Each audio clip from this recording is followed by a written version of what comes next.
Welcome to Sports Scope, the most influential sports talk show in the nation.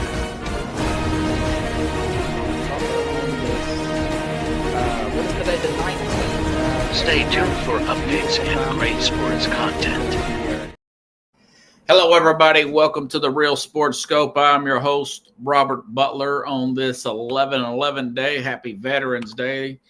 Appreciate all you great veterans out there.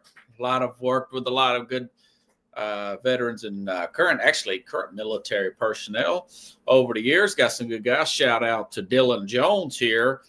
Got a good show with you for tonight. Going to talk about, boy, I tell you, it's only been 9 games, but it feels like a storybook season already for the Detroit Lions. Great comeback last night. Went to bed, and I told Carlos, the Mad New Yorker, I said, hey, man, kudos. I'm up 6 games instead of 8. I think he got that W, and, of course, woke up this morning and they came back 23-7 on the road. Talk about that. Steelers game as advertised. Of course, I said that would be a close game. Was it 1-point game there? And I tell you, Jonathan Gannon, I have to admit, I'm pretty impressed the way he's coached this Arizona team. Plus, I've got a few other things to talk about here. We'll go with the Eagles, Cowboys, and more. Give you a quick take. Tonight's game may be a good little shootout back and forth as well between the Rams and the Dolphins. So stand by. We'll take our first and only break. I'll be back momentarily. We'll hit the ground running here on the Real Sports Scope.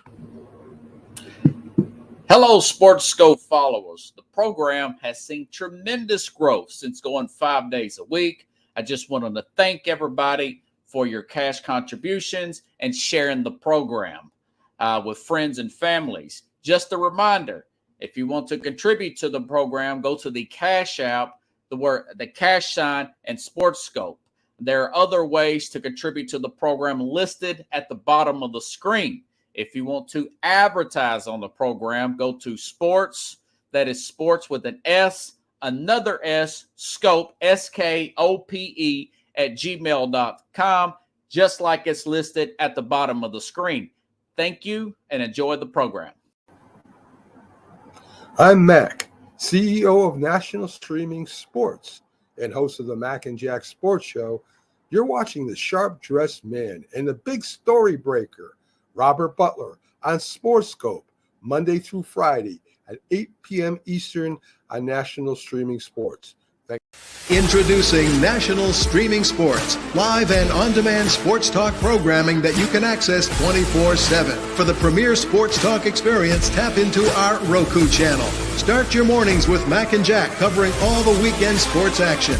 Then pour a cup and enjoy all the sports you can drink on the Coffee and Sports podcast. At midday, talk sports from east to west on the Coast to Coast podcast. Followed at night by some hot girl talk with Prim and Proper Sports featuring Sonia Pearson. Talk boxing on the Gloved Fist. Yankee fans tune in for Start Spreading the News. And there's more on the College Sports Huddle and Sports Scope with Robert Butler.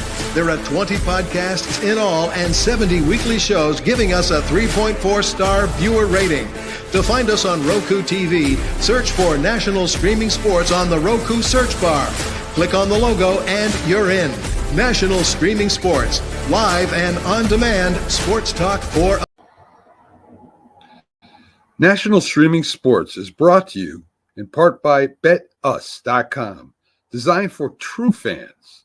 NFL odds, Week 1 and futures, college football odds, including Heisman Trophy favorites and playoff odds, NBA odds of division winners and playoffs, Major League Baseball playoff and World Series odds, the National Hockey League Conference playoffs and Stanley Cup odds, and boxing wagers.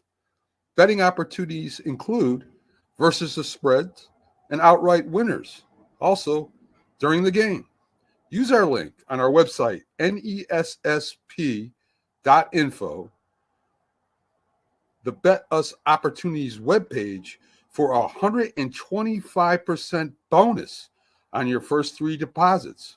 Must be 21 years old, and remember, bet responsibly.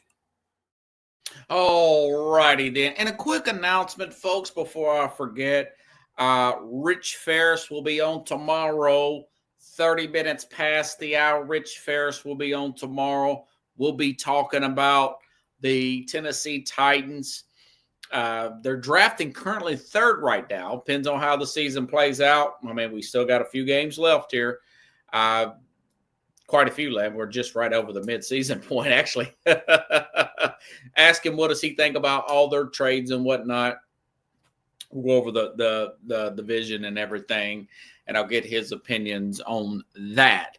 Wednesday, as I said, if you're watching Nigel, my friend Nigel from Australia, he works in the music business. I think he's got a band or whatnot, and going to get his thoughts, his favorite sports teams and whatnot from Australia. The Nigel from Australia will be on Wednesday. Been wanting to bring Nigel on for quite some time, so he'll be on Wednesday. And then Thursday, Carlos says he's probably not going to be able to make it. If you watch Friday's show, he's going home to Colombia, the country, going home to Colombia to take care of some family business. So it will be myself and Kevin. We'll go over some college games and whatnot on Thursday. We'll go over Tennessee, Georgia, get his state of the SEC in the playoff as we speak. And, of course, Friday, I'll probably, depending on what I hear from Carlos, because the fight is Friday, the Tyson fight will be Friday against Logan Paul. I think I may record the program about an hour early, folks. You'll be able to see it then, give you my takes, and maybe I'll be able to give you Carlos's takes as well on the through text, of course, on this week's biggest NFL college games. And, of course, one of them being Pittsburgh and Baltimore.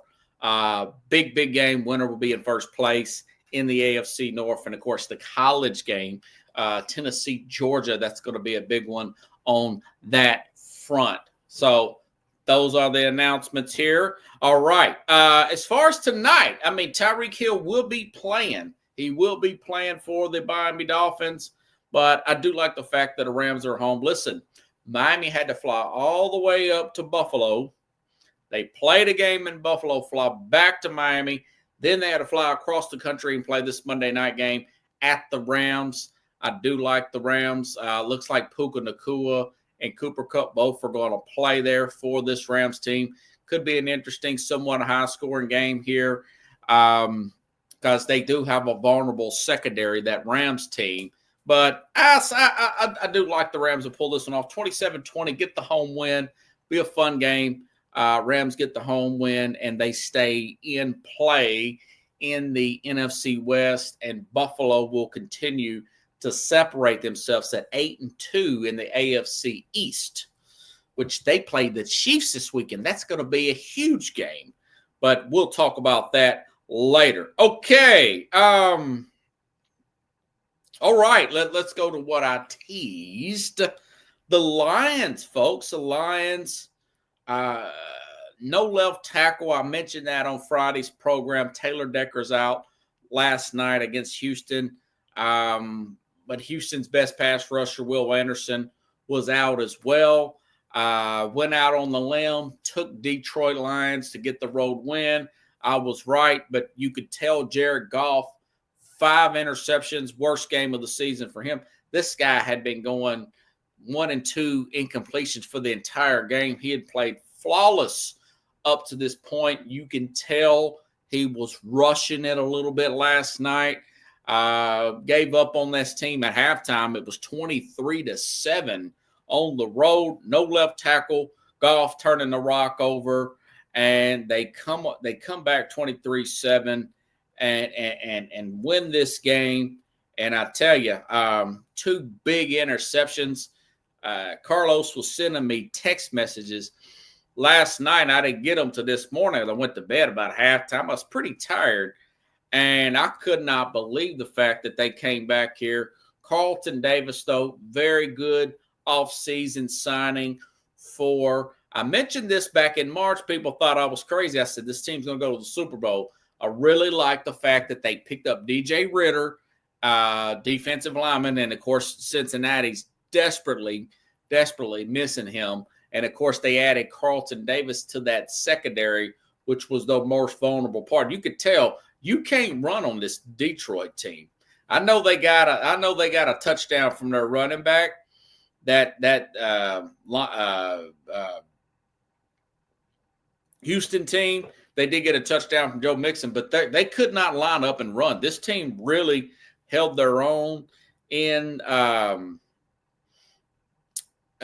run defense. And check this out. Detroit, think about this, folks. They go on the road and shut out C.J. Stroud and that Houston defense in the second half on the road. Yeah. The final score was 26-23. Remember, they got all their points in the first half. Unbelievable play there. And let's get a sound bite, but you know I love playing this guy. Let's get Dan Campbell handing out gang balls at post game. And I've got a little bit more context. We got a lot of cuts from this game. Listen up, Dan Campbell, and I love his post games. Oh my God, man! Defense was outstanding, man. That was outstanding. And we knew it's just a matter of time. Offense, we get our points, man. Bates, that was freaking ginormous. All right. This is what great teams do. Even when you're having an off day, you find a way, man. You freaking find a way and you will it to happen. That's what you did today. That's what you did. I got 3 game balls. This guy is from here, all right? No points in the second half, 2 takeaways. He is the defensive coordinator.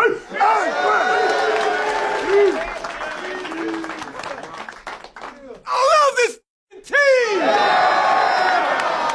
team! Defense, 4 tackles, 2 picks. CD! 2 picks.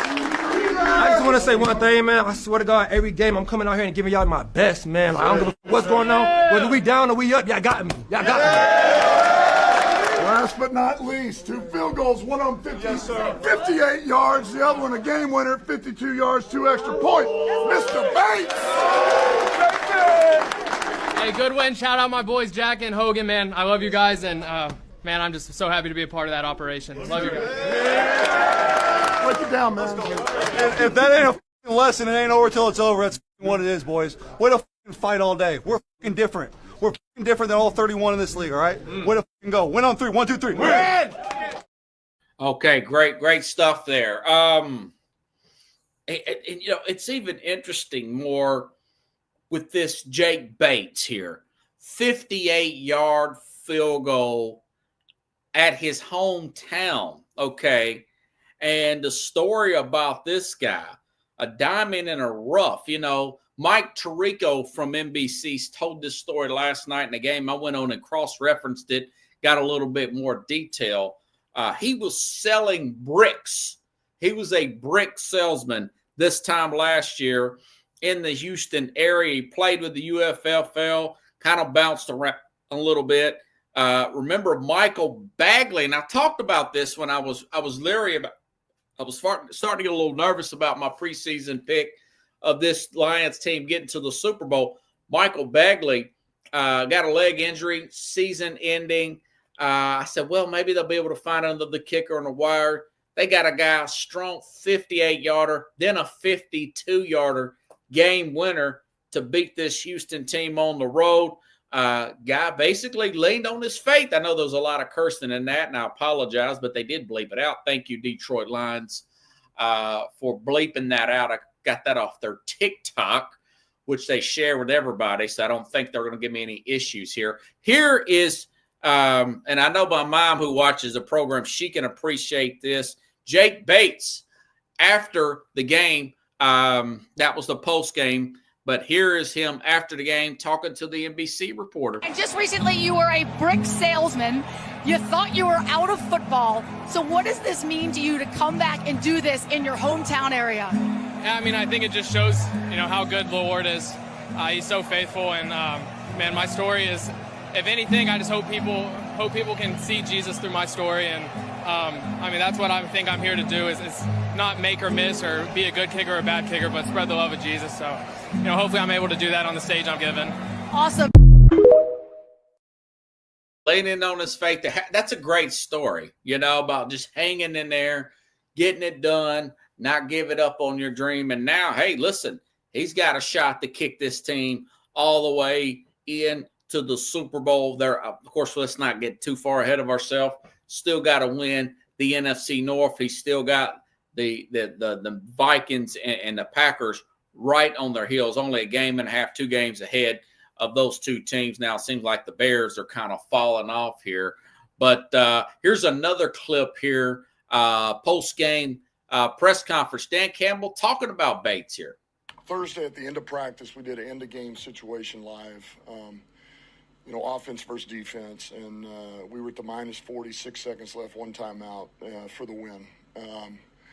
And so Golf hit Saint, and got it to the plus 43. And, there we are, 1 second left after the timeout, and rolled him out there, and he nailed it. And this was outside, slight wind in his face. And so, man, you could just feel the team as well as all of us. There's just a confidence and, okay, man, that was big. So it was the first thing I thought of when we got there, and I'm looking at it. I'm thinking about, you go for this, and I just felt good about it. I just felt like he was going to make it, and he did. He stepped up and nailed it. That was great. I tell you, you got to love this guy here, Dan Campbell. And I put a cut out there from last Friday with myself and Carlos talking about Campbell. At one time, he was an interim coach for the Dolphins. There came in, coach fired in the middle of the season. Team looked great for about a game or so. Then they fell apart. People kind of wrote him off. I wrote him off. He goes back to being a tight ends coach for the Saints, and wins over the management and ownership favor of with the Lions. I just thought maybe this is a bad job. Nobody wants it. He was one of the last guys, and he's turned out to be a good coach, really working well with Brad Holmes, the general manager, who I can't go on about, who has knocked it out of the park with big trades and draft picks here with that Lions team here. What a great story there, and they continue to roll. I was going to give them the loss and still wouldn't have had a bad opinion considering they had their left tackle. Now, he got injured with a shoulder injury early on this week. He's supposed to be back, Taylor Decker. That's a big deal in the NFL. Good chance he comes back sometime later on this week here. So very, very good win, to say the least here. I thought it was the most exciting game of the week, and that was one of the big games we put a lot of time into, last Friday, myself, and, of course, Carlos, the Mad New Yorker. The other game that I told you that was going to be a good one, that, listen, I got a feel for these games. I could tell which ones are going to be good and which one's overhyped, and that's why you got to come here to the Real Sports Scope to get your sports updates here, particularly in the NFL and the college game. The Steelers, folks, got a huge 1-point win over the red-hot Washington Commanders. Again, this was a road win. They were underdogs. Tomlin had these guys up and ready to play. Very close, back and forth game. If you missed it, there was this talking about a game of inches. Just a stop there on the 1 inch from the first down line. Good play by that Pittsburgh defense to stop Washington from getting that first down. And of course, they lost. They turned the ball over on downs. Still had a few timeouts, and was about a minute and a half to go. Pittsburgh does what I thought they would do, probably should do, run the ball 3 times. They got really close to the first down marker. It was in about 3 yards, I want to say, or less. And, of course, Russell Wilson wisely gets up, hard counts, and gets the Washington Commander player to jump off sides.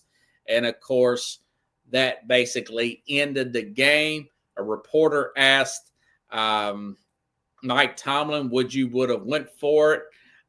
This was pretty close to the 50-yard line. I don't know if he'd been that crazy.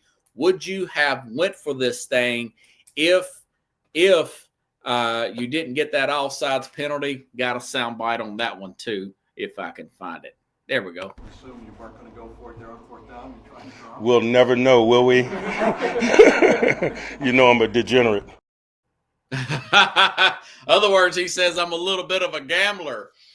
I doubt he would have. My guess is they didn't have any timeouts. They probably would have did like a pooch punt, put them down inside their own 10 and see what they can do. We know they got the big Hail Mary pass there against the Bears a few weeks ago and put that off there. Steelers do play a lot of zone. He does eat the zone up in Jalen Daniels. But let me see his stat line. Didn't play that well, though. I don't think he turned it over. I want to see what he had in this particular game. I don't think he set it on fire by no means here. No touchdowns. Sacked 3 times, no passing touchdowns. I know Eckler got a few running touchdowns, but they killed him to 60 yards rushing. Pittsburgh's playing good. They're playing like one of the better teams in the league right now. And, of course, Russell Wilson playing good enough. He's not losing the game. I've got a stat line on, 195, 3 touchdowns, 1 pick, 3 sacks. But they did run for, looks like a ran for called a good game there, 140 yards rushing against that defense there. Arthur Smith, I thought he called a pretty good game there for Steelers, getting that 28-27 win here. And Russell Wilson, 50 for 85 since becoming the starter there with the Steelers, 737 yards, 6 passing touchdowns, 3-0. He seems like the guy, and this offense seems perfect for him.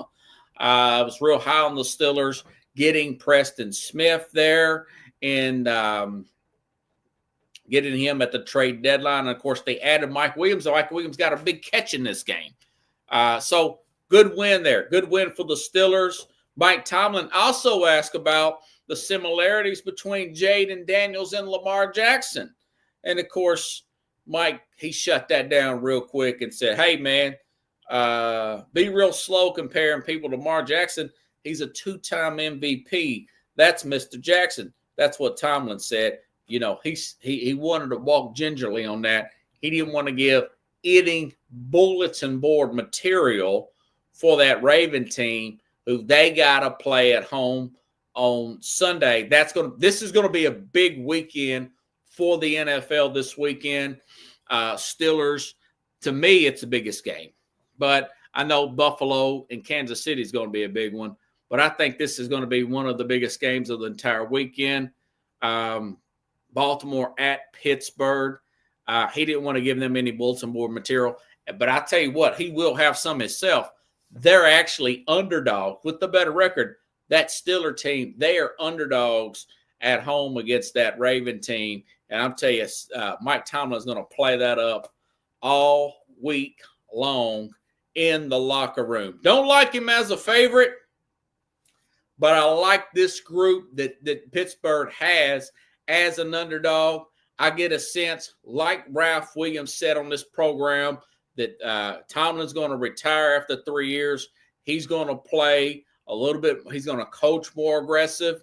I could tell he's gassed up management to go out there and be aggressive and go out there and get Preston Smith. And, of course, they've added Mike Williams.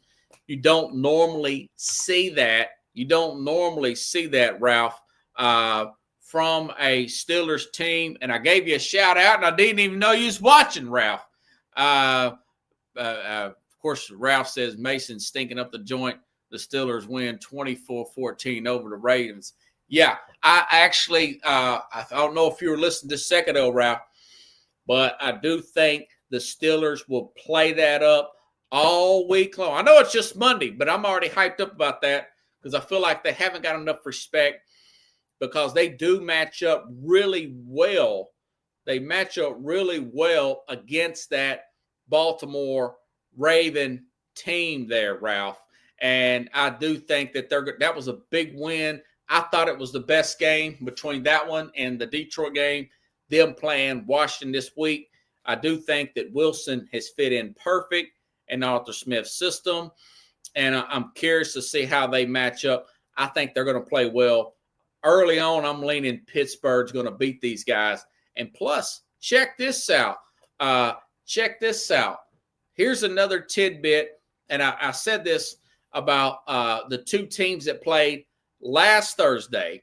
There's something about teams that play on Thursday, and we know that the Ravens played this past Thursday. They beat the Cincinnati Bengals. The next week, they do not play as well. The Jets got destroyed, and I'll talk about that game here in a minute. They got destroyed by Arizona because they played last Thursday, and Houston got shut out in the second half. They played last Thursday. I do not know what it is about teams that play Thursday the next week. Their routine gets off, the timing gets off, and that Ravens team, whose defense is suspect, Arthur Smith, between Mike Williams, newly acquired, and, of course, George Pickens, they should be able to scheme something up and have some favorable matchups in that secondary for this Pittsburgh Steelers team. They're one of the hotter teams in the league, and their defense is playing really well. Ralph Williams says he is at the controls, and that is a good connection there. This is probably what they thought of coming in to March of last year. They were saying, you've got Russell Wilson here. You've got Arthur Smith here. This is very similar to Ryan Tannehill. This is very similar to a Ryan Tannehill type of situation here with Arthur Smith. And, of course, the offense is perfect for him right now. And I just read those stats there for Wilson, who I think he is third right now in QBR in the NFL. Now, he has only played 3 games, but still, it looks like he had been there for years, if you ask me. This was a great game.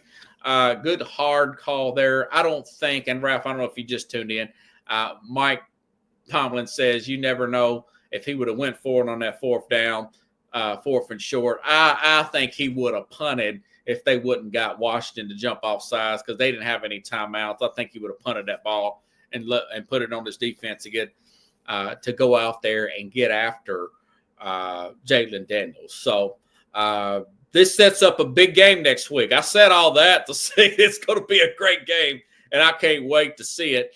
Steelers Ravens is always a good game for me personally. That's why I started off. That was one of my second games talking here. Okay, going into the other game.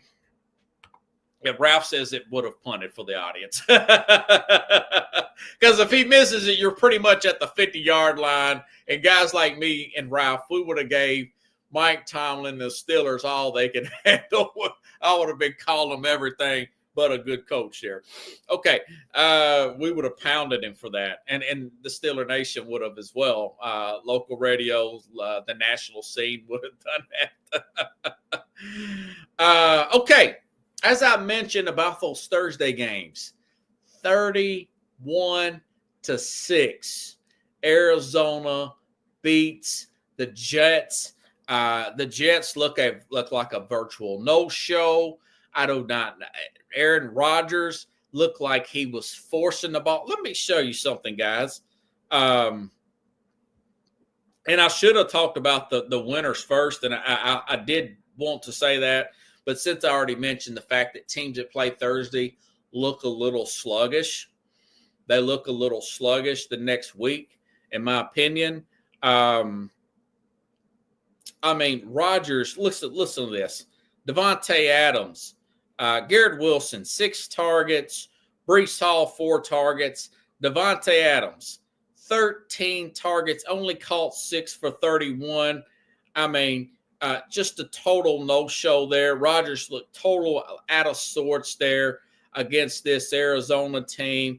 And I don't know what it is. Thursday going into the next Sunday, I read that he's got a $49 million dead cap hit. I don't know what the Jets are going to do. I do know one thing. I would draft me another quarterback, and I'd find me a head coach here, no matter what Rodgers does, whether he retires or plays next year. But anyways, I say all that. Roger, he says every Steelers game is a dogfight. Yeah, it sure is, Ralph. But let me say this. On the flip side here, this Arizona, again, they, like I said, they blew out the Jets. They blew out the Bears. I want to say they're on a 4-game winning streak. They're number 1 in the NFC West. And early on, I thought that the Jonathan Gannon hire for this Arizona team was the worst hire, was one of the worst hires 2 years ago. Remember, this guy was the former defensive coordinator of the Philadelphia Eagles, and they could not get a stop. They could not get a stop in the second half to beat that Kansas City Chiefs team. And, of course, we know what happened. The Chiefs went on to beat them with Patrick Mahomes with the high ankle sprain. And I will say this, though. All that being said, he's done a pretty good job. He's done a pretty good job. The defense has gotten better over these last few weeks. This Arizona had one of the worst secondaries in the league to start the season. They got lit up. But like I said, they're on a 4-game winning streak. They're 6-4. I remember we're talking a division with the 49ers and the Rams in it. 2 teams been to a Super Bowl last year and won one a few years before that. In little old Arizona, being picked to finish 4th, they're in first place. Now, I don't know how long this is going to last, but the guy's done pretty good. And I thought maybe he was the only one that really wanted this job, because remember, Michael Bidwell, this owner, has had some bad press, and that's saying it lightly.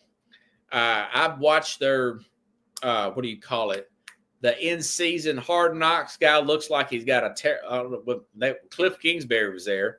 Looks like he's just mad at the world all the time. I'm talking about Michael Bidwell, the owner of the Arizona Cardinals.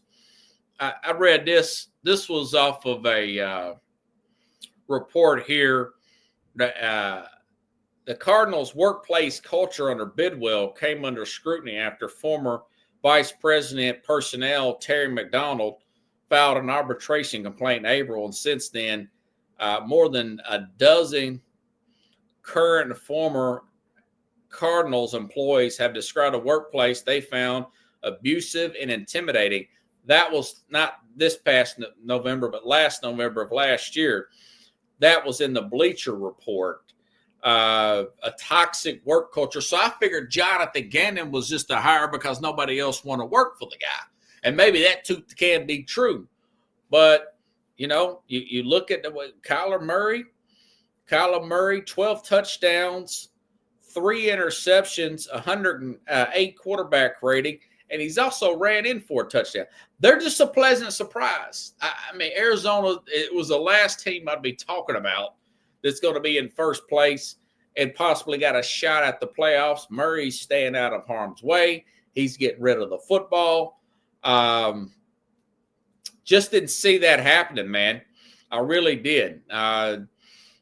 Plus differential, plus 18. That's second in the NFC West. Now, I don't know how long it'll last, but beating the Jets like that, with the talent the Jets have, that's pretty good. Again, as far as the Jets, they need to get some more draft capital. They're going to need to get a new coaching staff. Of course, they're on the interim coaching staff as we speak, and nobody really knows what's going to happen next. Quite frankly, I don't know what Woody Johnson knows he's going to do from 1 minute to the next. Like Bill Belichick said, ready, fire, aim is his motto there in Woody Johnson here. Okay. Speaking of good and bad, I'll start with the good here with Philadelphia. the Eagles, that they blew out Dallas yesterday in Micah Parsons' return. So I thought that Cooper Rush, who's more careful with the football, gets rid of the ball quickly, I thought maybe the Eagles, being the Eagles, being the coach team, that their coach is a little bit up and down as well there. He's had his own complaints and hang-ups. I thought maybe Dallas, and if you watch this game, I thought maybe Dallas might keep this thing interesting a little bit with Cooper Rush, who went, 3-1 last time he took over with the Cowboys. And, of course, that wasn't the case there. Eagles get the blowout win. With Parsons back, I wouldn't say Dallas is bad a shape as a depth or as the Jets are per se, but they need help on their offensive line, their run blocking. Just a horrible offense here. Cooper Rush, this ain't me making this stuff up, folks. That dude had 45 yards passing, Cooper Rush did. He was 13 of 23, 45 yards passing. Rico Dowd now, I do like the fact they're giving him the ball more than Zeke. Zeke Elliott looks washed up to me. 53 yards here for him. But the real story of this was that, I made a note. Mike McCarthy's good as gone this year. I don't know what they're going to use. They're going to have to bring in somebody that's going to bring some type of zone running scheme for this Dallas Cowboy team. They very well may luck up and get this Boise State running back, Deontay Ashton, out of he's a potential Heisman Trophy guy. I don't think he's going to win it. I think those quarterbacks and maybe Travis Hunter may be ahead of him, but he's setting the world on fire at Boise State. We mentioned the fact that maybe they should trade some star players. If they had anybody but Jerry Jones running the show there in Dallas, they would trade these players, but they're not going to. But a good draft, a high draft, could help this team. Remember a few years ago when they looked hopeless and they looked up with the 10th pick out of Penn State and got Micah Parsons. Yeah, they got Micah Parsons a few years before that. They had a rough year and they looked up and got Zeke Elliott in the first round. And I think I want to say the same year, in the fourth round, they got Dak Prescott, but I may be off a year or so on that. But either way, a good draft can help Dallas and get a new coach and staff because that's what they're going to need. But going back to the Philadelphia Eagles, as I talked about on draft night, and by the way, if Carlos is still with me on draft night, we're going to do another one of those. That turned out to be great, folks. And I want to thank everybody for helping me out there and for those of you watching and participating on the program. But we mentioned this on draft night that Eagles knocked it out of the first two rounds, particularly Quentin Mitchell, this cornerback here, and Cooper DeJean. Those guys both, from the information I had, they both had first-round grades. Somehow Cooper DeJean fell to the second round, and they got Quentin Mitchell in the first round, and they're both playing at a really high level. Kudos to Howie Roseman. You still got Darius Slay in there in the secondary, and they re-signed, brought back Chauncey Gardner-Johnson, who was with the Lions last year. This defense is playing really well. It's playing up the par. Because I know on paper, I know these are good players. Jalen Carter and Jared Davis and everybody. I know this is a Vic Fangio running the show. He's did some tweets here and there, but this is a good defense. This Eagles defense is a really good defense. If I'm the head coach there, now you don't know what you're going to get out of Sirianni. But if I'm the head coach, I'm looking at that defense. I'm saying, if we do not turn the ball over there, Jalen, and do not try to do too much, and we play field position, we've got Saquon Barkley here, we've got another clean shot at the Super Bowl. Now, my preseason prediction was the Eagles are going to go to Detroit and get beat, and Detroit's going to get to the Super Bowl. That's the way it looks right now. The Eagles are in first place because Ralph Steelers there beat this Washington team, okay? And I want to say they play here pretty soon too, the Eagles and the Commanders. Who would have thought that would have been for the division? How big a game that's going to be. I think that may be coming up this week yet. I'm not sure. But that's going to be a good one. But, you know, you've really got to give it to Howie Roseman. That defense is the story of this team. I know they got stars everywhere. You got Barkley at running back. You got A.J. Brown and, of course, Jalen Hurts there. But they're starting to play really well at the right time. And the only thing with them is simply staying healthy, per se. Yeah. It takes a whole team, not just your running back. Get it? Yeah, you definitely need your whole team there. I mentioned that with the Lions. You know, I mentioned that with the Lions. Their secondary saved them last week. Sometimes the quarterback play saved them. You just have to have that balance here. I don't know if you're calling me an idiot, dude, but watch this show. It's pretty educational. But anyways, you kind of got an idiot for a head coach there. You're calling me one. Anyways, okay. All righty then. So, it is what it is on some of these teams. Now the Eagles, the best team. I think the Eagles may creep into my Power 5. I'll say that about them right now, But you just don't, if you're the Eagles, just to sum that up, you really don't want to. You got such a good defense.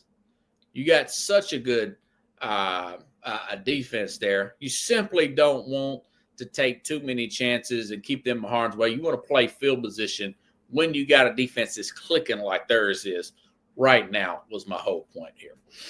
And don't want to get too loose with the football and turn it over, which Hurts has his thing about turning. Now, he's not here lately because he's running more.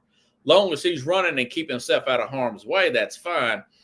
But long as he's not turning the rock over and trying to do too much, what I'm simply saying about that in a nutshell here. Okay. All righty then. Oh, and listen, folks, Adam Scheffner put this out. Speaking of teams that are playing bad, the Giants lost again. And I didn't even watch. I mean, who watches these London games?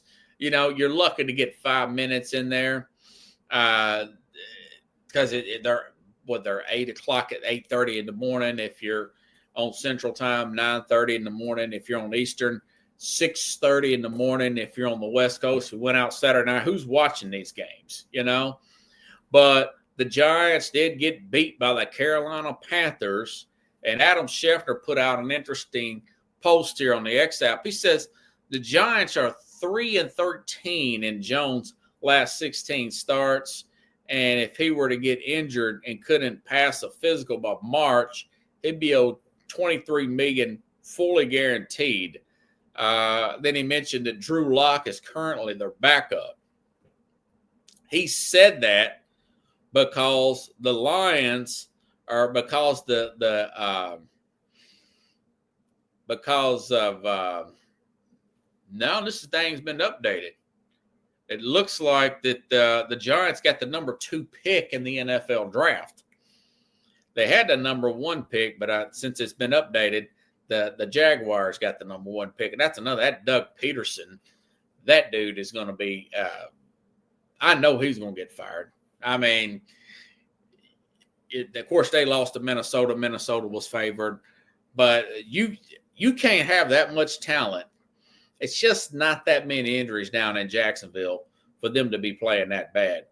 But going back to the Giants, just read you that post by Adam Schefter on Daniel Jones. The Giants are sitting here with the number 2 overall pick.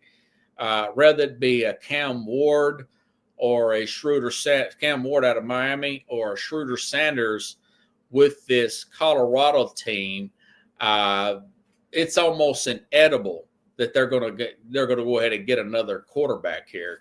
For God's sake, they tried to get one last year with Drake May here. That's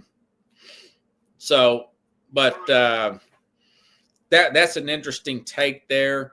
What did the Giants, like Schefter said, do they just play Drew Lock the rest of the way so they don't own any money to the Giants? But if you do that as your coach and your general manager, are they worried about Mr. Mara firing them? And I've read some conflicting reports. For one thing, you really can't read into, because I've seen this before in the NFL, where the guy, owner says, yeah, everything's good. Yeah, Mr. Mara will say, Brian the ball, he's safe for this week or whatever. He'll give you some kind of off-the-wall answer, and then he'll say, same with who's it, Sheehan or whatever, the general manager there. And they come up in January when the season ends and, you think you're doing what's best for the team. General manager pulls out the starting quarterback, puts a Drew Lock in there. You lose out like you're supposed to. You get some other players some work in, and you probably do get some backups some work in. And you're actually evaluating them, and you get fired anyways because the team didn't play well. So damned if you do, damned if you don't here. My thing as a head coach, I just try to win every single game and see how things are. Of course, at 2-8, they'd have to run the table. They'd be 9-8. You're still probably on the outside looking in at that point. So the Giants are just the Giants at this point,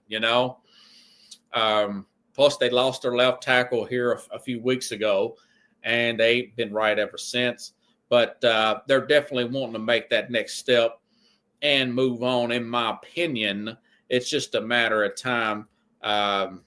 It's just whether or not are they going to do it with this coaching staff, with the ball, and this management staff, or are they going to do it with the new one?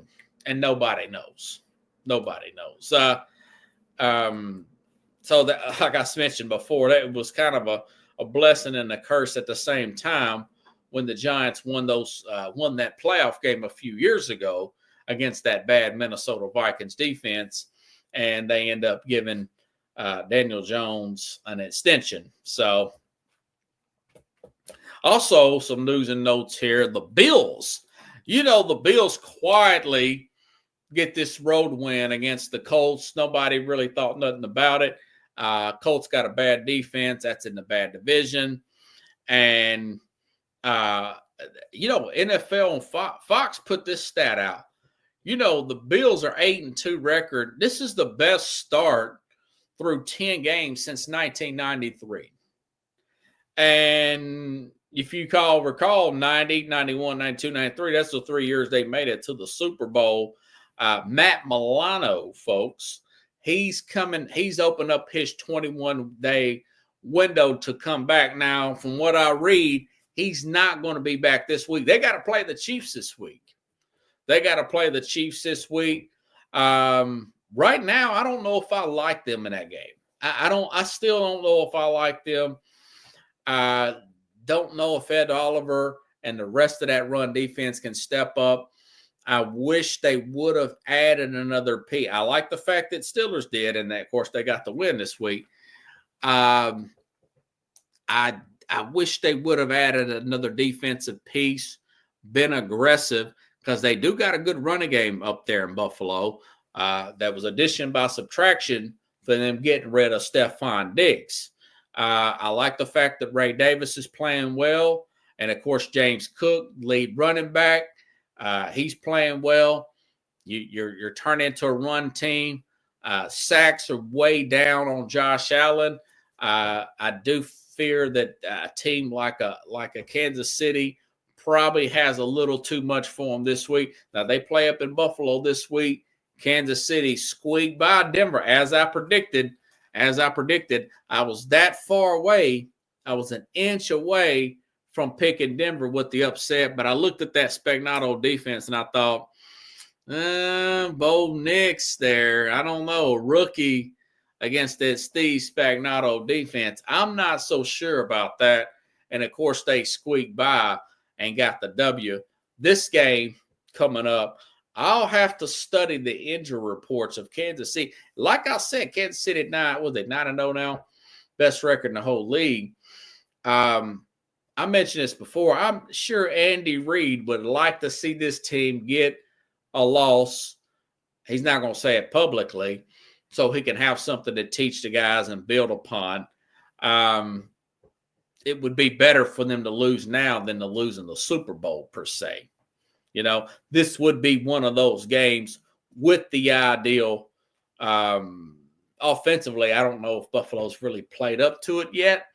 But maybe I'm pretty sure they're saving some stuff just for the Chiefs, just to get their psyche up, if you ask me, per se. But, it's good games this week.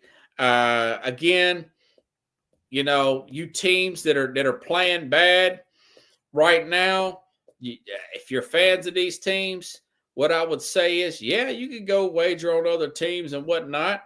But also you can follow this draft order. You could follow this Tankathon. I love this site here where it gives you the updated mock draft here. It gives you the updated mock draft each week after, sometimes right after the game, per se. Like I said, you've got a team like Jacksonville. I mean, that's almost a lock that Peterson's going to get canned, Now, who's going to take that team? I don't know. I think Balky is hard to deal with, that general manager up down there. He was a bad hire. For a lot of coaches and former players and coaches do not like to deal with him. I mentioned that not just Jim Harbaugh. I think it was David Garrard. I can't remember the guy's name. It was a former quarterback of Jacksonville who was a coordinator with Tampa, and he turned the job down because he didn't want to deal with Trip Baalke. So, and also he missed. He passed up on Aiden Hutchinson and got this other guy out of Georgia with the first overall pick. Hutchinson was a better player at defensive end. Guy's kind of mule-headed. He's big on looking at speed rather than looking at actual play and system. So it's going to be hard for them to get not unless they change general managers, for them to get another coach. But right now they're sitting at the number one pick with the Giants and, of course, Tennessee here. And like I said before, I'm going to bring Rich Ferris will be on tomorrow. We'll talk about the Titans and where he thinks they are as of right now. We'll talk about that draft position where th're at right now. They're 2-7. They're still mathematically into it, but still never too early to talk about the draft and looking ahead. Of course, you've got Cleveland at number 4. I think Cleveland will play this week, and of course, the Raiders at 5, who desperately need a quarterback as well. And of course, Miami at 6. And New England. Now, I'll get a little bit more into that Bears situation tomorrow with Caleb Williams. But it looks like they're just, well, for one thing, he's definitely regressed, But Eberflus, that's another guy you're starting to see, and it's hard to say that he's lost a team when the team is this young. But over these last few weeks, it does look like he's lost a team of this. But that Bear team is talented everywhere. And the idea, if they're playing, for them to get beat the way they did against that Patriot team, that's something to look into, That is definitely something to look into. We'll get into that tomorrow. Running out of time here, folks. If you like the show, share the show. I'll be back on tomorrow again with Rich Ferris, 30 minutes past the show. So got a great appreciate everybody coming on tonight. I'm going to get off here and I'm going to watch that. I think it'll be a pretty exciting game there out in L.A., even though not sure how far either one of these teams can go, especially at Miami, the Dolphin team. Watch a little bit of that game as well. So have a good night, everybody. See you same time, same place here on the Real Sports Scope.